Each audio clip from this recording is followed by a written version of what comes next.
بسم اللہ الرحمن الرحیم۔ السلام علیکم ناظرین، قرآن کی تلاوت کے دوران جب وقف کیا جاتا ہے تو اس کے لیے مختلف علامات استعمال ہوتی ہیں جن کو علامات وقف کہتے ہیں، اور جن کو ہم اپنی ایک پچھلی ویڈیو میں تفصیل کے ساتھ بیان کر چکے ہیں۔ مثال کے طور پر یہ آیت کے ختم ہونے کا نشان ہے، یہ جو طا کا نشان ہوتا ہے، اسی طرح جیم کا نشان، یہ جو لام الف کا نشان، کہاں پر رکنا ہے، کہاں پر رکنا ضروری، کہاں پر رکنا ضروری نہیں، یہ تمام تفصیلات ہم اپنی اس ویڈیو میں بیان کر چکے ہیں۔ اور یہ تو آسان ہے، اور کرنا بھی ایسا ہی چاہیے کہ علامت وقف پر رکیں، کہ نبی کریم صلی اللہ علیہ وسلم بھی انہی جگہوں پر وقف کیا کرتے تھے۔ لیکن لوگوں سے غلطی اس وقت ہوتی ہے جب کوئی آیت لمبی ہو، سانس درمیان میں ٹوٹ جائے، یعنی پوری آیت کو یا جہاں تک علامت وقف ہے وہاں تک ایک ہی سانس میں نہیں پڑھ سکتے،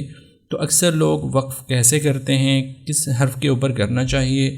آخری حرف کو کیسے پڑھتے ہیں، اس میں بہت بڑی غلطیاں کر دیتے ہیں۔ تو آج کی ویڈیو میں ہم یہ تفصیل کے ساتھ جانیں گے کہ اگر علامت وقف پر وقف نہ ہو تو کہاں کہاں وقف کر سکتے ہیں، کیسے وقف کر سکتے ہیں، اور پھر اس لفظ کو کیسے پڑھیں گے۔ تو آئیے شروع کرتے ہیں۔ سب سے پہلے آپ نے یہ سمجھ لینا ہے کہ اگر کوئی آیت لمبی ہے یا پھر علامت وقف کافی فاصلے پر ہے، جہاں تک پہنچتے پہنچتے آپ کا سانس پھول چکا ہے، مثال کے طور پر یہ آیت ہے وَإِنَّا سے لے کر آگے آپ دیکھیں گے تو قلیلہ پر جو ایک وقف کا نشان ہے، یہاں تک اس کے بیچ میں کوئی علامت وقف نہیں ہے، لام الف ہے، اس کا مطلب یہ ہے کہ آپ نے یہاں پر وقف نہیں کرنا۔ تو وہاں سے لے کر یہاں تک قلیلہ تک پڑھنا بہت زیادہ مشکل ہوتا ہے، 2-2.5 لائن ہیں۔ اب جب آدمی کا سانس درمیان میں پھولے گا تو اس کا مطلب یہ نہیں ہے کہ آپ درمیان میں وقف نہیں کر سکتے۔ آپ کا سانس جہاں پر پھول جائے، جہاں پر آپ کے لیے یہ مشکل ہو جائے کہ آگے میں جاری رکھ سکوں گا، تو وہاں پر آپ اس کو وقف کر سکتے ہیں، روک سکتے ہیں۔ مثال کے طور پر وَإِنَّ مِنْ أَهْلِ الْكِتَابِ لَمَنْ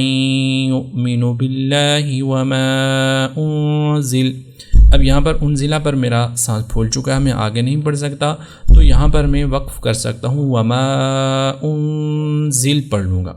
لیکن آپ نے یہاں پر اس بات کا خیال رکھنا ہے کہ جہاں پر آپ وقف کریں گے وہاں پر لفظ کمپلیٹ ہو رہا ہو اور اس کا آگے کے ساتھ کوئی تعلق نہ ہو۔ مثال کے طور پر انزلہ ہے تو یہاں پر میں انزل پڑھوں گا تو لام کے اوپر میں وقف کروں گا، ایسا نہیں کہ ان کے اوپر میں وقف کر دوں یا یہاں پر اس زا کے اوپر وقف کر دوں، ایسا نہیں ہونا، پورا لفظ میں نے کمپلیٹ کرنا ہے۔ اور پھر اسی طرح آپ دیکھیں گے اگر کوئی دو الفاظ ایسے ہیں کہ دونوں کا آپس میں کنیکشن ہے تو وہاں پر بھی درمیان میں آپ نے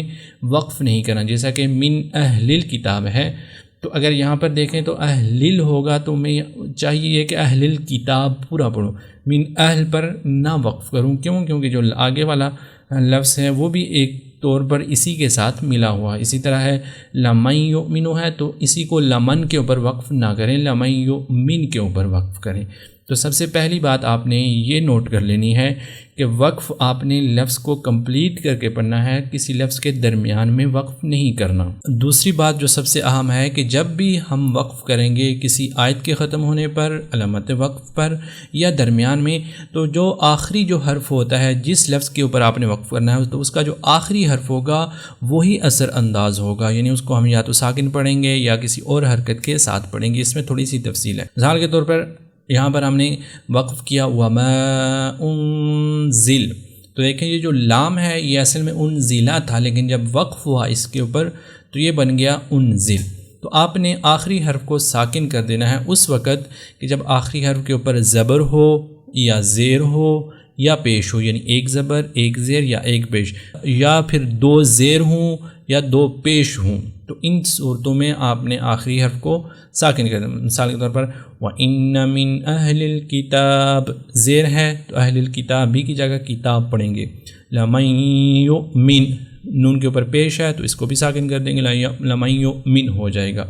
اسی طرح وَمَا أُنزِلَ لام کے اوپر زبر ہے تو ہم اس کو وَمَا أُنزِلَ پڑھ لیں گے۔ اسی طرح اگر کوئی حرف پہلے سے ساکن ہے تو اس کو بھی ساکن ہی پڑھا جائے گا، جیسے الیکم کے اوپر اگر آپ وقف کریں گے تو میم ساکن ہے پہلے سے، تو آپ نے میم کے اوپر اسی طرح ساکن ہی رہنے دینا ہے۔ یا پھر جو آخری حرف ہے اس کے نیچے دو زیر ہیں یا اس کے اوپر دو پیش ہے، تب بھی آپ اس کو ساکن کر دیں گے، لیکن آخری والا جو حرف ہے اس حرف کے اوپر دو زبر ہے، تو اکثر اوقات آپ دیکھیں گے کہ وہاں پر دو زبر کے بعد الف بھی لکھا ہو جاتا ہے، جیسے کہ یہاں بصیرن کے بعد را کے اوپر دو زبر ہے تو الف بھی لکھا ہوا ہے۔ اس کا کیا مطلب ہے کہ آپ نے جب ایسے لفظ کے اوپر وقف کرنا ہے جس کا آخری حرف کے اوپر دو زبر ہے تو اس کو آپ نے ایک زبر اور الف کے ساتھ پڑھنا ہے، اس کو ساکن نہیں پڑھنا۔ یہاں پر ہم اس کو بصیر نہیں پڑھیں گے یا جس طرح اما کفوری نہیں پڑھیں گے، بلکہ ایک زبر اور اس کے بعد جو الف لکھا ہوا ہے اس کو پڑھیں گے، تو یہ ہو جائے گا بصیرا انا ہدیناہ السبیل اما شاکرا و اما کفورا۔ تو دیکھیں کفورا پڑھ رہے ہیں، کفور نہیں پڑھ رہے یا کفورن نہیں پڑھ رہے۔ انا اعتدنا للکافرین سلاسل واغلالا وسعیرا۔ اسی طرح نیچے آ جائیے، من فضة قدروها تقدیرا۔ تو ایک استثناء کیا ہو گیا ساکن سے کہ جب دو زبر ہوں آخری والے حرف کے اوپر تو وہاں پر اس الف کے ساتھ ایک زبر پڑھتے ہیں۔ یہ بات بھی امید ہے کہ آپ کو سمجھ میں آ چکی ہوگی۔ اسی طرح آگے چلیے، اگر آخری جو حرف ہے اس کے اوپر کھڑا زبر ہے تو وہاں پر کھڑا زبر کو ساکن نہیں کیا جائے گا، اس کو اسی طرح لمبا کیا جائے گا۔ مثال کے طور پر والضحی، اب دیکھیں یہ جو ہا ہے یہ آخری ہے، کیونکہ یا کے اوپر کوئی حرکت کوئی زبر زیر پیش نہیں ہے تو ہا ہی آخری حرف ہے اور اس کے اوپر کھڑا زبر ہے، تو ہم اس کو ساکن نہیں کریں گے، والضح نہیں پڑھیں گے، والضحی لمبا بھی کریں گے جتنا ہوتا ہے ایک سے دو الف۔ واللیل اذا سجا ما ودعک ربک وما قلا، جب کھڑا زبر ہو تو اس کھڑا زبر کو بعین ہی اسی طرح ہی پڑھا جاتا ہے لمبا کر کے۔ آگے آ جائیے، تو ایک جو مشکل مقام ہے وقف کے اعتبار سے وہ یہ ہے کہ اگر آخری حرف کے اوپر شدہ ہو یعنی تشدید ہو تو اس کو کیسے پڑھا جائے گا۔ مثال کے طور پر یہاں پر مفرو ہے، را کے اوپر شدہ بھی ہے اور پیش بھی ہے، تو اب چونکہ آخری جو حرف ہے اس کو ساکن کر دینا ہے تو ہم اس مشدد حرف کو کیسے پڑھیں گے؟ تو اس کا جواب یہ ہے کہ مشدد حرف اسی طرح ہی رہے گا، یعنی اس کی تشدید کی جو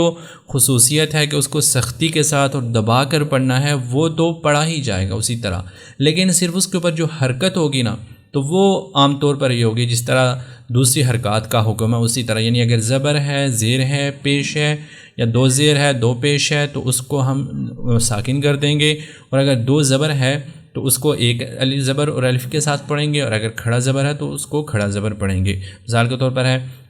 یقول الانسان یومئذ این المفر، مفر،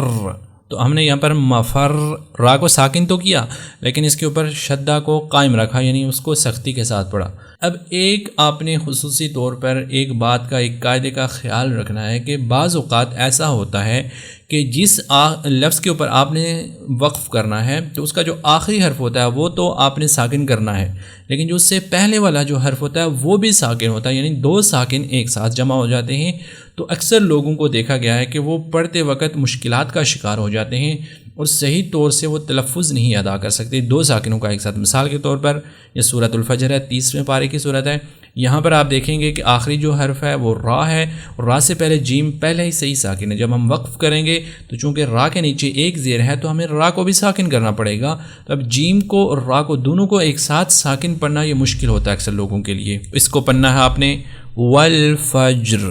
والفجر، تو دونوں کا آپ نے اظہار کرنا ہے، جیم کی آواز بھی نکالنی ہے اور را کی آواز بھی نکالنی ہے۔ والفجر ولیال عشر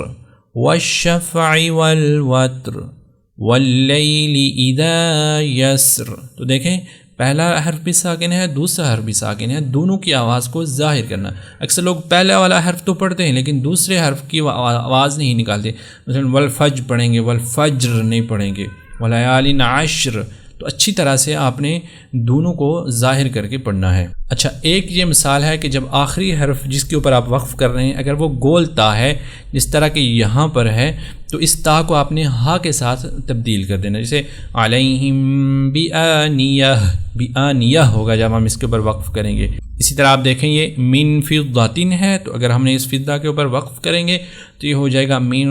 فضہ، من فضہ۔ تو خلاصہ یہ ہوا کہ زبر زیر پیش دو زیر دو پیش کو آپ آخری حرف کو ساکن کرنا ہے، اور اگر 2 زبر ہے تو 1 زبر اور الف پڑھنی ہے، اگر گولتا ہے تو آپ نے اس کو ہا میں تبدیل کرنا، کھڑا زبر ہے تو اس کو اسی طرح پڑھنا ہے، اگر کسی آخری حرف کے اوپر شدہ ہے تو آپ نے شدہ تو پڑھنی ہے لیکن اس کی جو حرکت ہوگی اس کو آپ نے ساکن کر دینا ہے۔ ملتے ہیں آپ سے نیکسٹ ویڈیو میں، تب تک کے لیے اللہ حافظ۔